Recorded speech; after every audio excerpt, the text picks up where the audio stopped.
guys are always keeping your voice down when you're benefiting from the government. I think you back before that once you swallow billions of naira. This one now, stop and we don't swallow billions. Then my landlord give me notice because I decided to go and vote my opponent. Is it Nigeria the only country in this world that everything they do, they will do it upside down? It's 99.3 Nigeria Info, your number one station for talk. Let's talk. On Borderlines, we go beyond boundaries. You know, let's be honest here. This is an organization that sent nearly 3,000 terrorists into Israel, and on the most part, they were proud. They don't care if they die. All they care about is killing Israelis and killing Jews. Why is it that the Palestinians cannot go by dialoguing with these people through other international bodies? Straight talk, no holds barred. That's what Hamas did, and Hamas say they didn't do it, but Hamas lied. You contradict what America's report, you contradict Israel's report. The Liberation Organization died. The children, they will rise up tomorrow and fight for liberty. Biggest conversations from around the world. Borderlines with Ireti Bakare-Yusuf. Fridays at 4 p.m. Let's talk. This is The Voice Note on 99.3 Nigeria Info. Let's talk. And corruption is not just about giving or taking money. Corruption is about not doing the right thing. And why are we corrupt? Because of lack of understanding. Because we do not understand that we don't need too much. Our wants may be too many, but our needs are very little. And I don't even envy corrupt people because they destroy themselves and destroy their children, generations unborn. And when we look at the way we behave to ourselves and to this country, Nigeria, for which we have no other country that we can call our own, it's all because of bad attitude. That attitude of the past and even the present that we are saying through rebranding, we must change. If we don't change, nothing will change. If we don't change, we will not be able to achieve Vision 2020 because it's human beings that will work to actualize Vision 2020. Option.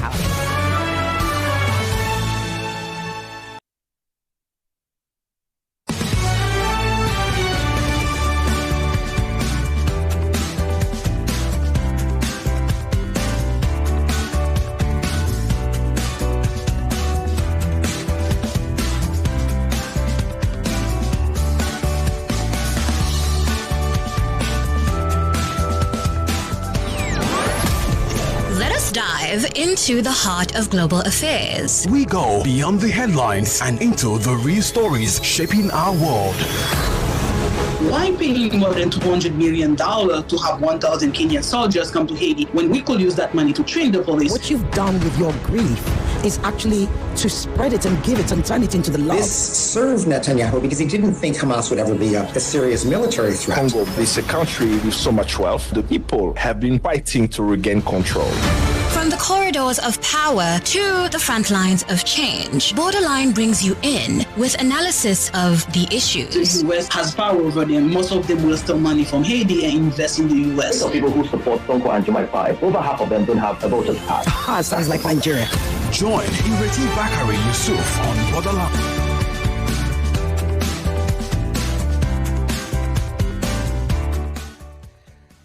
And it's a good afternoon. Good afternoon, Lagos, Nigeria, wherever you're listening to us from. My name is Ireti Bakare-Yusuf. Welcome to Borderlines, the only show that takes you beyond borders. Yes, indeed, it's been a while since we've been together. It's been a while since we've had these conversations. It's been a little while since we crossed the borders of Nigeria to other paths together. A lot has happened. Yes, a great deal has happened. And I'm sure you all, most of you follow and keep up, ready for Borderlines, so we can have the debate. Now, I have two wonderful guests with me today, but the first guest has become a friend of the house, I must say.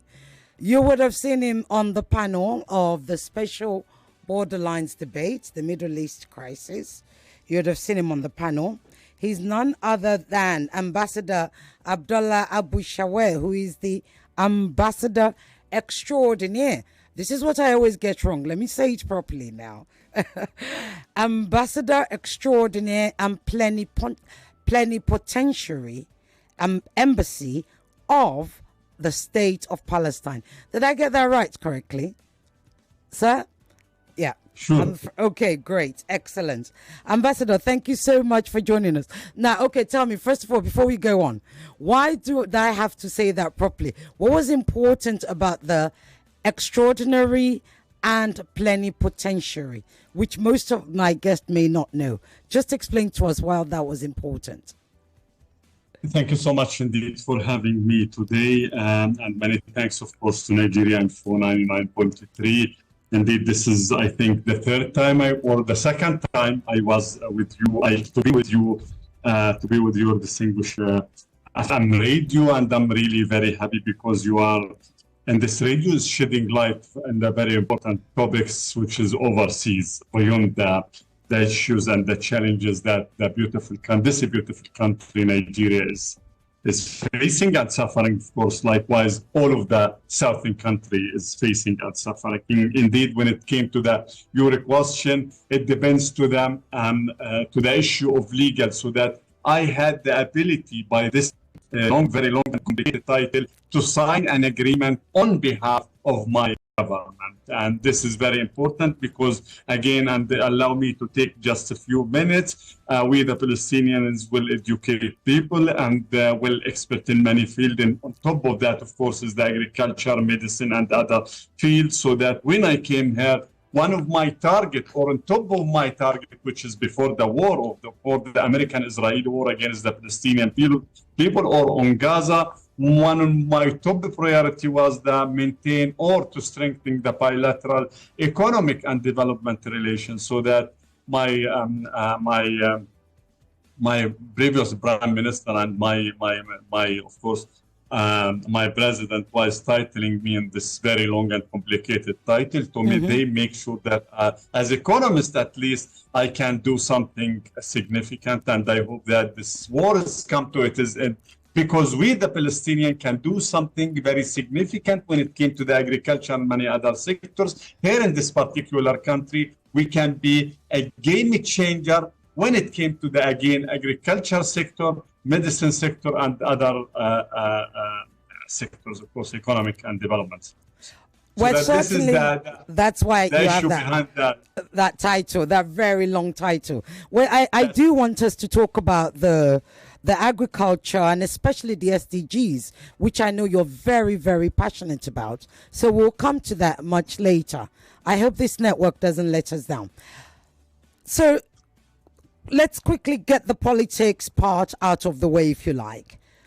A couple of days ago, Netanyahu with Biden, or should I say Biden with Netanyahu, has now agreed on a ceasefire in Lebanon.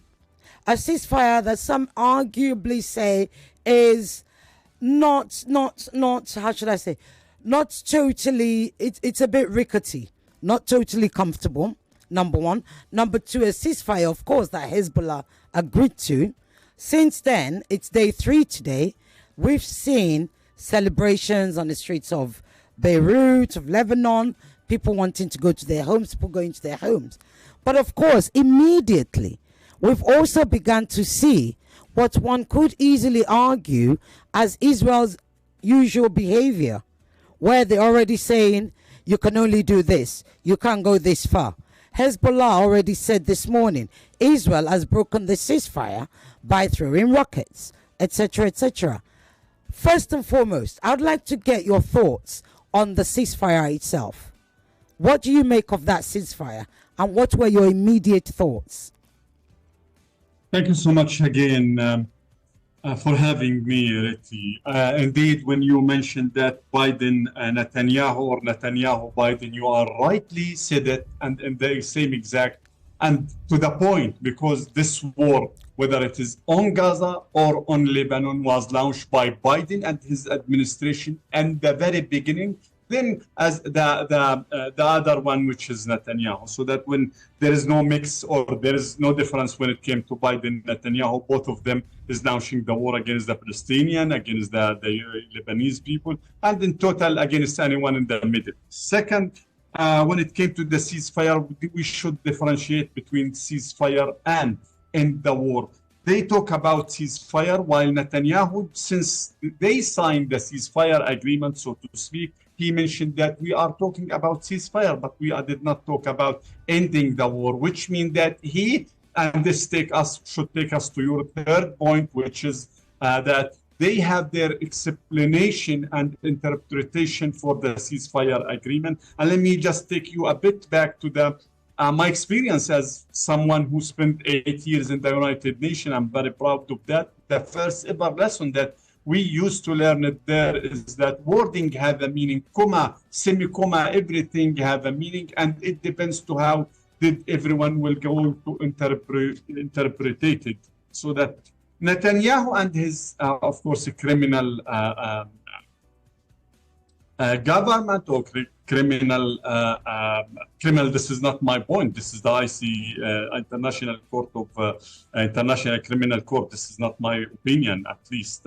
Now we have something on our hand. That's yes, which we're going to talk about as well. They are accusing them of conducting a war crime and crime against humanity. So that this is the issue. So that Netanyahu and his group and his coalition now they have their own and special interpretation for the ceasefire agreement, so that when the people or when the Lebanese from more than 30 villages was trying to back to their villages after they signed the ceasefire agreement, the spokesperson, the Arab spokesperson of Netanyahu, I mean the Israeli occupation army, loud and clear, he go out in Twitter and all the other social media and other media outlets, of course, to say that, no, it's not the time to go back. You should wait our instruction. Could you imagine? They signed it, then they want to give the people the instruction. So that this is the 3 points that I would like to shed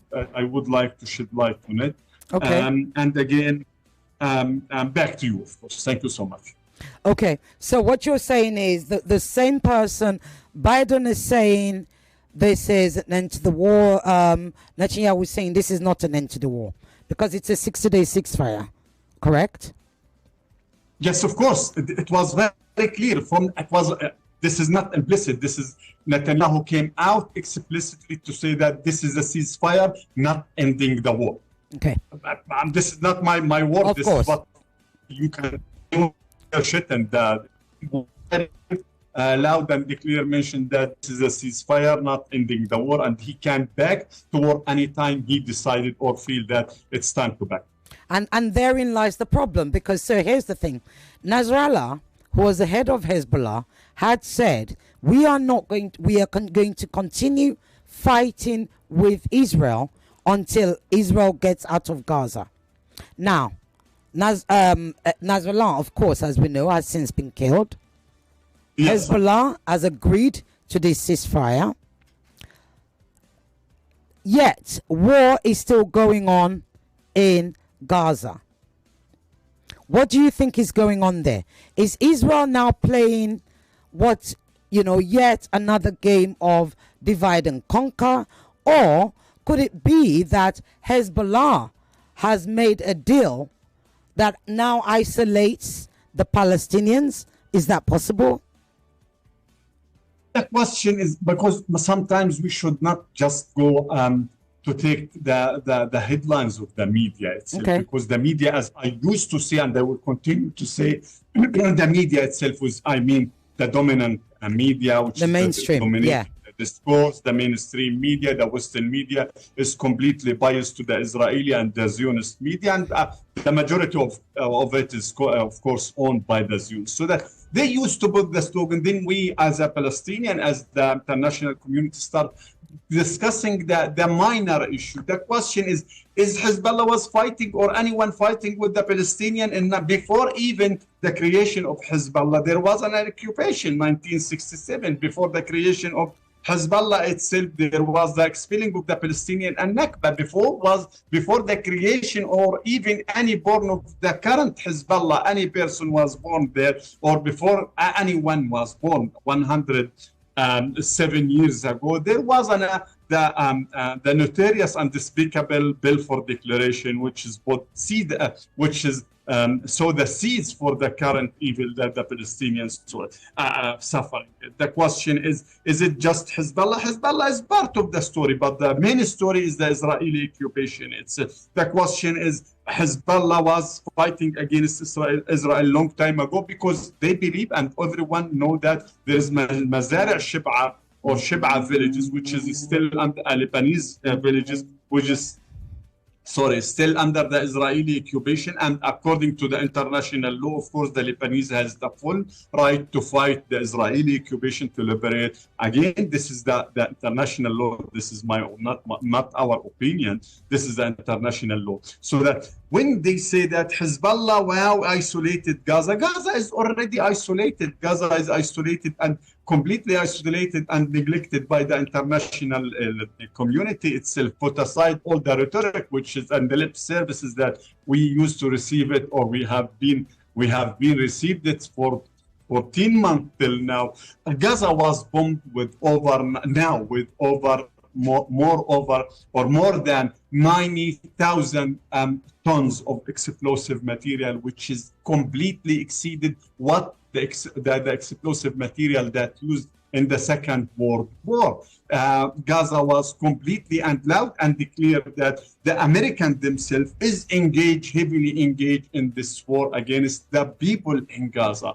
It's not only America and some other Western countries, and I will not go into name because we need a real investigation, real international inquiry committee to investigate what happened to the Palestinians. But there is a lot of signs that many of the Western countries did not stop supplying Israel with the weapons and the heavy weapons and intelligence and information. One of these countries, they have their own airplane that is serving or scanning Gaza day and night scanning Gaza and every single issue, and providing the Israeli with their intelligence material. So that, but Gaza is already alone. Whether there is an Hezbollah or Houthi or someone is raising his voice, Gaza is already alone. The Palestinian people is already alone long time ago. It's not only Gaza, even in the West Bank. Do you know that how many we are talking about? More than 700 Palestinians was killed just in the last 14 months. No one knew about them, and this will not make any news in the Western country screens. Okay, but let me just come in there. Whilst I understand what you mean by Gaza has always been alone and Gaza has been fighting alone for Gaza.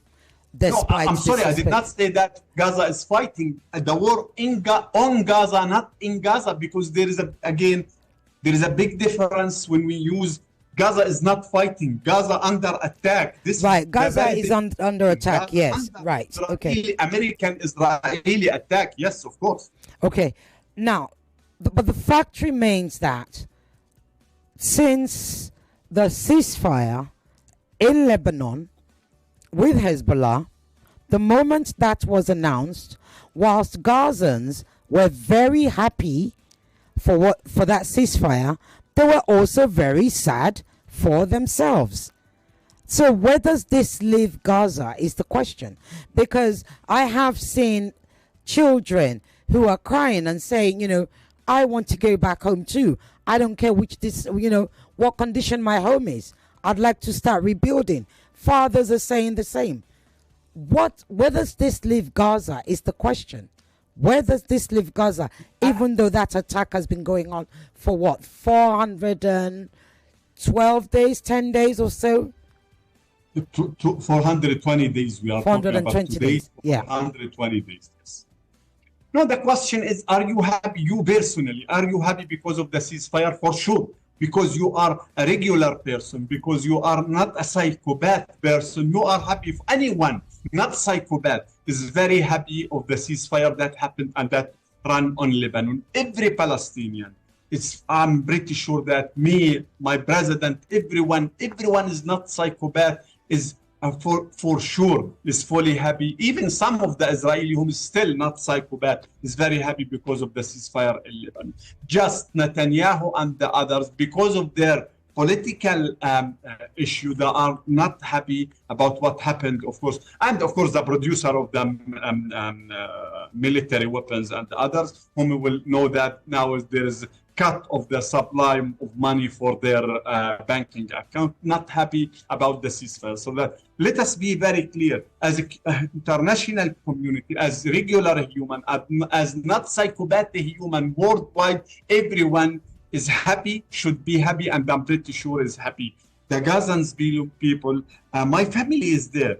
And when I communicated with them, they are so happy that this stopped because they are suffering day and night of the Israeli-American or the American-Israeli bombardment over them, so that they feel how much the people in Lebanon is suffering. And once it is stopped for them, this is credit. This is something that they make them, my family personally, there. Abu Shawesh family is there, and they are so happy that those people or the ceasefire come to its end. Except some, again, Israeli psychopath fanatic whom is calling for settling south of Lebanon, whom is not happy about the ceasefire.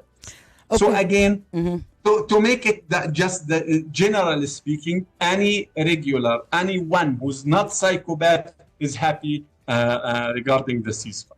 Okay, let's move on to the ICC. So it's been a long time coming, some 8 months or so, that we've been waiting to hear what Karim Khan, the prosecutor, was going to do. As soon as he said he's applying for the warrant, we're all waiting to see whether a warrant was going to be issued or not. A warrant has since been issued for Benjamin Netanyahu, Yoav Gallant, and DF of Hamas.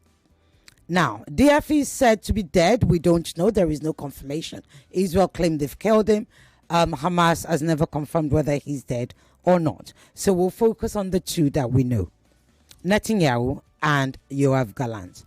Now that there is a warrant of arrest for Benjamin Netanyahu for genocide and war crimes, or should I say crimes against humanity, tell me firstly, as a Palestinian, as an ordinary human being, which I know is a place you like to approach things from on a very regular basis, you say, Ireti, I want to talk about this as an ordinary person. It's not always about politics, it's about being human. As an ordinary person, how did you feel when you heard that? When you heard about the warrant of arrest for Benjamin Netanyahu and Yoav Gallant? More than 1 point. First, and as you rightly mentioned, it was after 14 months of continuous American-Israeli slaughtering genocide, textbook genocide against the Palestinian people, or if you want to say it, it's a war, international out of the Western world and majority Western world against the Palestinians on Gaza itself. And after 14 months, the ICE, International Criminal Court, come out to finally to issue the warrant of arrest against those two criminals, Israeli leaders, but it seems that there is many others should be arrested. But let us back just another 2 years ago when one of the prominent leaders or one of the famous leaders around the world launched another war. It did not take them more than 1 month to issue the arrested warrant, which means that still this ICC, as the prosecutor himself, Karim Khan, mentioned that loud and clear he was threatened. Then they told him this court was established for the southern country, for the African people and Russia, only not the Western country or their allies. So that this is very important, because if you did not know from where you are coming, no one will know where is he heading. So that this is very important to shed light on it. Yes, let us, but just before start for the third point, we should agree as a human being on the principles.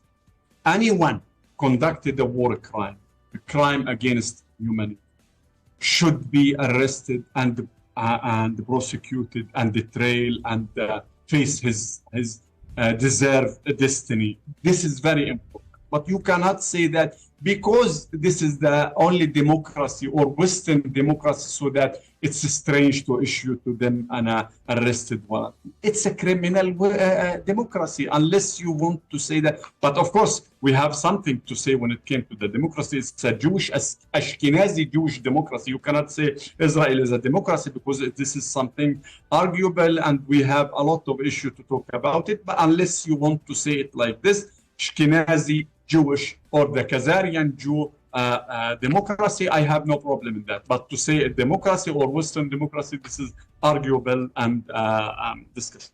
So that when it came to the war and war crimes against humanity, again, the principle is very clear. Anyone dare to conduct a war crime or crimes against humanity, he should be trailed, he should be arrested, and again, treated in an equal manner, whether he's Joe Biden or me, myself. This is God forbidden, of course.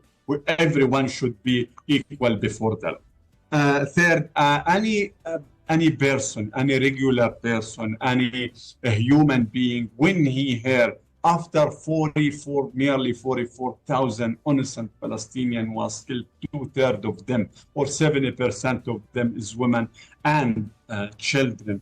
After the destruction raises of Gaza, the nearly entire Gaza, after the wanton destruction on Gaza, after the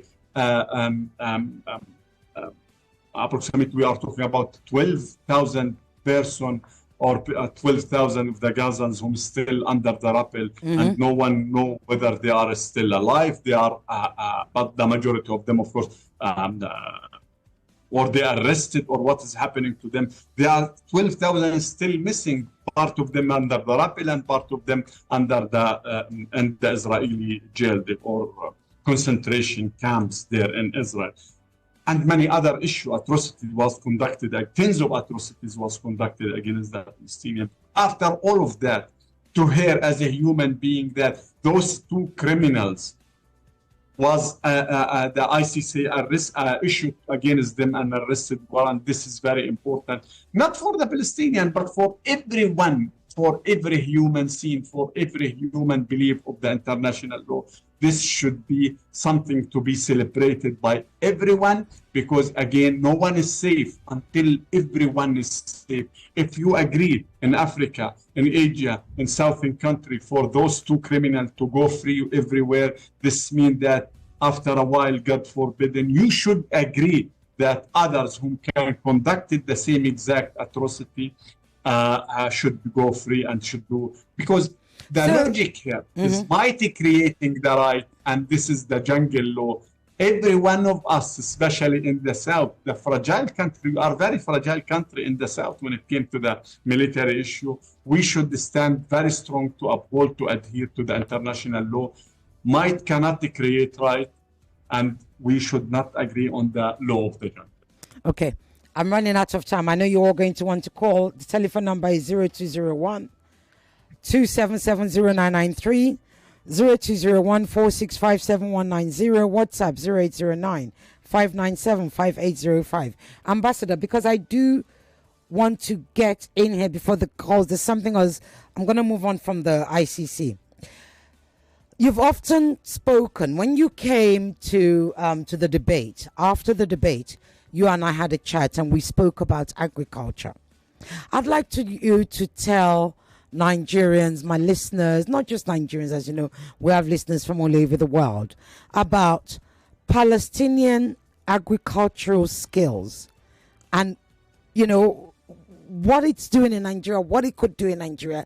Because often when people think of Palestine, they forget that Palestine is so much more than just, you know, war and bombs and hunger, and it's a people of skills and intelligence and science and creativity and literature. I'd like you to talk to us about agriculture. Thank you so much. You put me in the position that where I found myself. I am an economist. First and foremost, my BE, I'm an economist. And I like to say that I'm an economist. And I spent also 8 years in the United Nations just designated only to the economic and sustainable development issue. I was very lucky to be part of the discussion of the 2030 agenda, after the future we want, of course, 2030 agenda, and all the material that was adopted in the United Nations at that time. I'm very van when it came to the sustainable development issue, and with the permission of His Excellency President Abbas and Dr. Muhammad Shtay, I came here to Nigeria. I choose to came here to Nigeria because I believe that there is a chance for us as a Palestinian to embody or to imply the win-win game itself. Just when it came to the agriculture, it's not only in the agriculture because we are well expert people. Let me quote because it's very important. I just posted it a few days ago, or I shared it with some of my friends a few days ago in the WhatsApp when I say that sustainable education is highly valued among families across the state of Palestine, with 95.4% of children enrolled in the basic education. This is the UN, this is not mine. Our statistic is talking about 97.3% the literacy rate in Palestine, which means that we are well-educated people. There is many fields that we have, and we are well expert on it. And let me just say that in the statistical field, for example, we are one, or our bureau, statistical of Palestine, the statistical Statistical Bureau is one of the top 10 according to hierarchy, according to the UN itself. When it came now back to and there is a lot of issues that we can participate and share our experience on it. But on top of that, of course, the agriculture, we are well expert in the agriculture. The technology of the greenhouse, for example, was in Gaza since 1970. The mid-1970s, we used to produce and to assemble the solar issue, energy, the solar panels for the agriculture. I mean, yes, so that we are well expert in this. We are producing the majority of the irrigation system, the plastic issues. And when I came here with the permission again of President Abbas and His Excellency President Abbas and the previous Prime Minister, I came to strengthen the bilateral relation in economic and different sector of economy. Again, the agriculture is one of that. We have the experience. So let me just confirm. When you first came here, the idea was to strengthen. Before the war. 1 year before the war. 1 year before October 7th. Right. No, the Israeli-American war. The Israeli-American war. Okay. So the idea was for you to strengthen the bilateral agreement between Nigeria and Palestine. Right. Yes. In the area of agriculture.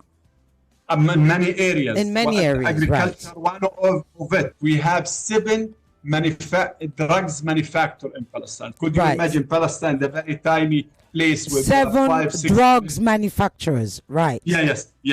We are well expert in this regard. Well expert when it came, and we are producing and exporting to Europe and many other places. Some of it in Africa, I believe. Yes. Right. So that in the agriculture we are very ready to do so. So how far have you gotten with that? To do so, let me just be very clear. Go ahead. Because of our very specific situation, political and legal situation around the world, 60% of the Palestinian is living in the diaspora. Because of this very unique situation, we need a unique bilateral agreement with the government so that any investors from Palestine to come to invest here should be fully protected. Not only this, there is a lot of rich people in Nigeria. And to be very frank, Nigeria is completely, totally out of the modern agriculture. We can work together.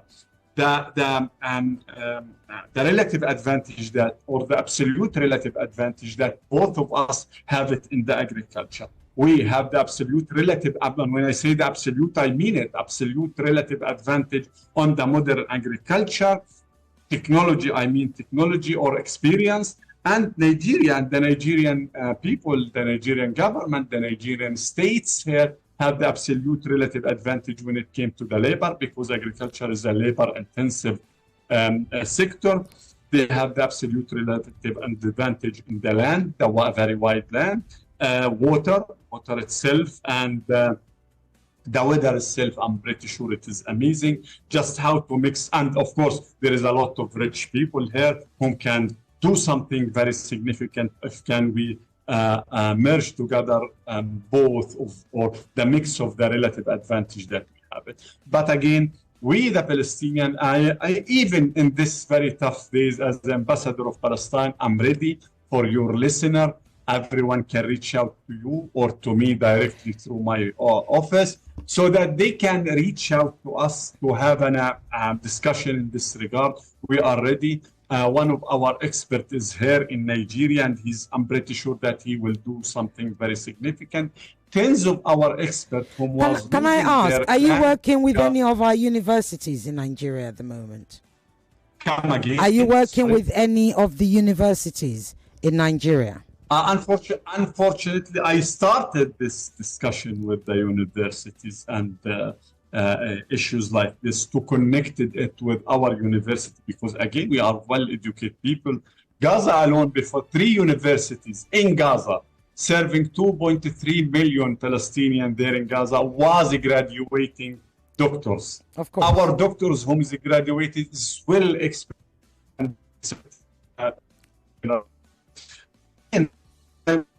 this. The network. Can you still hear me, Ambassador? The network. Yes. All right. Okay. I know.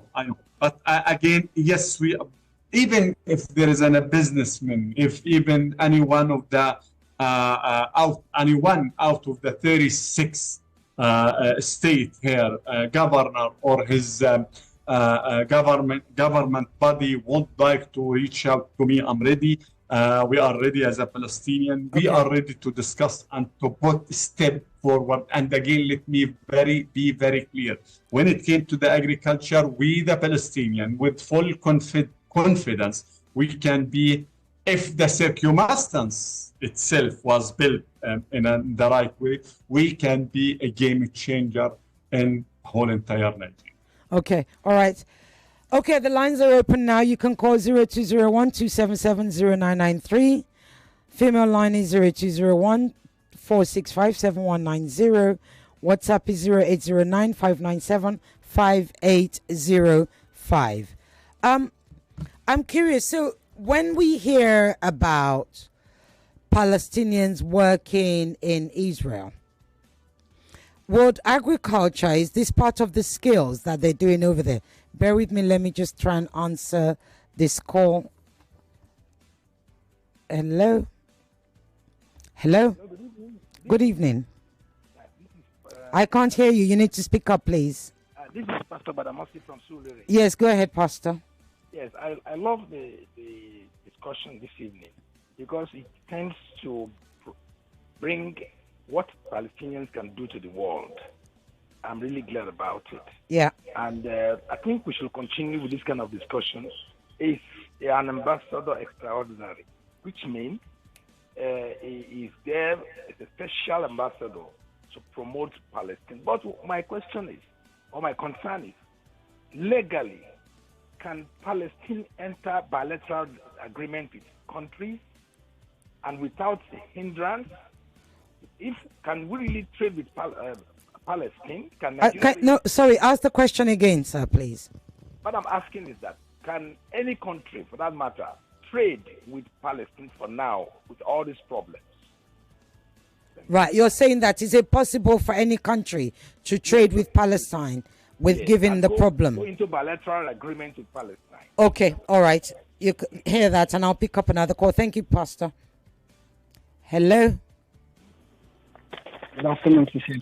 Good afternoon. Yeah, this is Godman. Okay, Godman, go ahead. I need you to speak louder, please. On October 7th, Hamas which is a terrorist group, like the simple act of what the terror they gave to Israel on that October 7th, the killing, the raping, and all those things, that's a crime against humanity. Do you have any evidence of rape? Why is the ICC do you have... Sorry, no, yeah, you need to repeat that, but I'm asking you a question because this is a show based on facts. Do you have any evidence of rape being committed? If you don't, I'm afraid I can't allow you. There is absolutely none. And I keep saying this, and I will keep saying it, and I am on air, and I am a journalist, and you always call to argue this, and we won't be doing this. Move. ICC have not said such a thing. Can you stop this? I will not permit people to call this show and perpetuate lies. Under no circumstances has the ICC said anybody committed rape. Let even Israel, right? Let alone Hamas. The ICC has said no such thing. Number one, up until the moment we are sitting here, there is no, and I repeat, no substantial evidence of rape having been committed. There was a 50-page report. Please look for it. You will find that in that 50-page report, every single eyewitness, not one, could provide a single video evidence. Now, I don't want to get derailed into that. We're not talking October 7th right now. I really actually wished I hadn't picked up that call. If you're calling about October 7th, I'm going to cut you off. You know what the topic is. We're going to move on to it. If you're calling about October 7th, stop calling. Hello. Okay. Hello. Hello. Hello. Okay, the lines are going, but I can't hear you. Hello. Hello. Yes, good afternoon. Good afternoon. This is Mr. Patrick calling from Volt, Ojo. Go ahead. What's your question, please? Yeah, I love this ceasefire that I have sought for this Lebanon. Okay. I want you to explain to this Palestinian. But what I'm asking now, is it those hostages that is making this not to have a ceasefire at this? I understand. Is it the hostage? Yes. Yes, I understand your question, sir. Thank you. If it is so now, maybe listen, because I love peace. Thank you. Thank you very much. Let's go back. So we're running out of time. We've only got a few minutes left. Let's go back, Ambassador. Pastor Badamasi asked a very, very good question. How is it possible for any country to do any kind of bilateral business agreement arrangement with Palestine, given the situation that's going on? Thank you so much indeed. His question is very important. Very. Yes, we can, as a Palestinian Liberation Palestinian Authority, we can sign, and we have the legal authority to sign a trade agreement with any country worldwide, and we already have tens of those trade agreements and bilateral agreements. Of course, we have a lot of advantages and absolute advantages. And of course, we can import a lot of materials. Sesame, for example, is very important material in Palestine, Jordan, Syria, Lebanon, because the hummus, the very famous Palestinian Lebanese Syrian dish, is made of tahina, which is the product of sesame. So that yes, there is many things that we can work on it. But of course, we have our, of course, institutions that deal with these type of agreement. I'm not the very expert in this regard, but if there's someone very interested in this issue, we can have a Zoom meeting with the necessary or the needed Palestinian institution in this regard. And they can ask their question, and they can have the very sufficient answers. But of course, there is a lot of obstacles because the Israeli is there and the border is fully controlled by Israel, and there is a lot of obstacles, but we have our way to deal with it. This is first. Second, regarding the second gentleman who asked about October 7th, I have no problem to answer it. The question is, and I thank you so much, of course, as a non-biased journalist, you mentioned the very right issue. It's first and foremost, did he agree himself that Hamas is a terrorist organization? Did the African country, did Nigeria is saying that Hamas is a terrorist organization, or Fatah is a terrorist organization, or the Popular Front is a terrorist organization? Only the Israeli and the chorus of the occupation club, whom is saying that Hamas and the other is a terrorist organization. Let me just be very clear. Even the PLO, Palestinian Liberation Organization, is considered, according to the American law, as is considered a terrorist organization. Let me just add another issue when it came to the terrorist and the terrorist issue and the terrorist discussion. President Abbas himself, they call him day and night in Israel as terrorist diplomat. Could you imagine? President Abbas is the one who signed his left hand the Oslo agreement. They considering him a terrorist. This is very important issue because the source of the information, we should not be, at least in the South, we should not be or using the slogans, the issue that created by the media, the Zionist media. The other question that I used to say, because before I go to the issue, because the lines are going, the lines are going. I need to pick up one more call, so I have to rush you now, Ambassador. Okay, because he said there is an Arab, anyone except Netanyahu himself and his boss in the White House, Biden himself, mentioned that. Then Biden retreated from it. Even Biden, he tweeted it, then he retreated from it. They talk about rape the women. They talk about beheaded the 40 babies, burned the babies in the oven before their families. Any evidence? Zero evidence. And to be very frank, they have the right to claim it, but who will agree for these claims? We cannot accept it because they are used to lie through the teeth, and this is something we will not stop saying that. Especially the current prime minister, he's lying through his teeth. The question is, we should all call for an international inquiry commission. Absolutely. Fact-finding mission to come to investigate what happened in October 7th, because what happened in October 7th, there is many issues that no one know about it, especially, and let me be very frank, the majority of the Jewish who are the Israeli who was killed, they was killed because they used the Hannibal doctrine, which means that kill everyone so that no one is still alive. Okay. They killed on the hands of the Israeli police and okay, thank you, Ambassador. 1 second, lines are going. I'm coming to your calls very quickly. Very, very quickly. I only have 3 minutes left to go to the end of the show. Hello.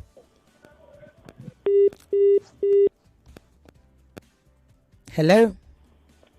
Hello, good evening. Good evening, sir. What's your name? Where are you calling from? And what's your question, please? My son is Palestinian as a government. I believe they have a government. But where is their government role in the ceasefire discussion? I don't hear anything.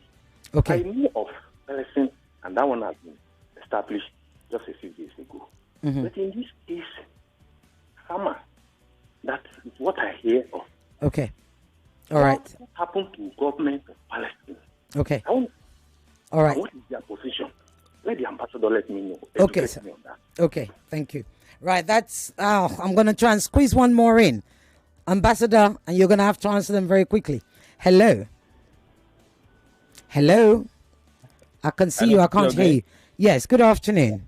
Yeah, no, I like your guest. And he made mention a few seconds ago about the Oslo agreement. Yes. Yeah. What efforts is the Palestinian government making towards to ensure that the Oslo agreement is initiated? Well, oh, you mean reinitiated, right? Oh, yes, implemented. Okay. Yeah. Yeah, okay. All right. Oh, should I try and squeeze one more in, Ambassador? And then I will be kind and give you 2 minutes to respond. 2 minutes. Last call I'm taking. Hello? Hello. Yes, good afternoon. Good afternoon. This is okay. This is Dave from Akison calling. Go ahead. Yeah, good. I want to ask the ambassador, Please, what are the obstacles that are preventing the actualization of this trade? Like, what are the interest? What's the reason that makes some Nigerians are not interested or not showing much interest in dealings with agriculture and other related things with Palestine? Okay, good question. Thank you. Right, did you hear that? You might want to start from there. The last one, you please. Yeah, you can repeat the last one. What he said is, what do you think are the factors that's stopping Nigerians from getting involved in this agriculture business with Palestine? So you have 2 minutes, and then we're getting thrown off air. I will start by the very last one, which is very key to myself. Yes, I'm here.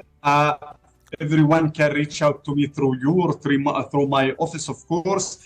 I'm ready to have this discussion, intense discussion, to put theoretical framework to cooperate with the Nigerian government, with the Nigerian states, south, north, everywhere. We are ready to that. Just let us start. I used to say that let us start will not be easy to start, but if once we kick start, everything will go well. I'm pretty sure everything will be good. The other two distinguished listeners who make their interview, indeed, I still feel that there is a lot of misunderstanding about the Palestinian-Israeli issue.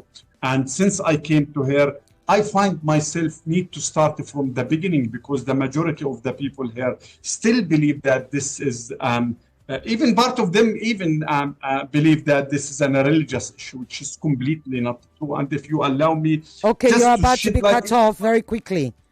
You have to round up. Yes, to shed light, this is completely not a religious issue. The first ever one to launch a very bloody military resistance against the Palestinian, the Israeli occupation was a Christian man. His name is George Habash. Please be advised that this is not a issue related to the religion. This is a political issue. Because time is very limited, if it is possible. Thank you. More talk, news and sports after this. Have another meeting. It's so good to win in the Cowbell So Creamy So Good promo with 150 million naira worth of cash and loads of free airtime up for grabs to stand a chance to win. 99.3 Nigeria Info. We are more than just radio. Subscribe to our YouTube channel at Nigeria Info FM. Check us out on Facebook at Nigeria Info 99.3. Follow us on Twitter at Nigeria Info FM and on Instagram at Nigeria Info FM Lagos for live updates as it happens. 99.3 Nigeria Info. Let's talk.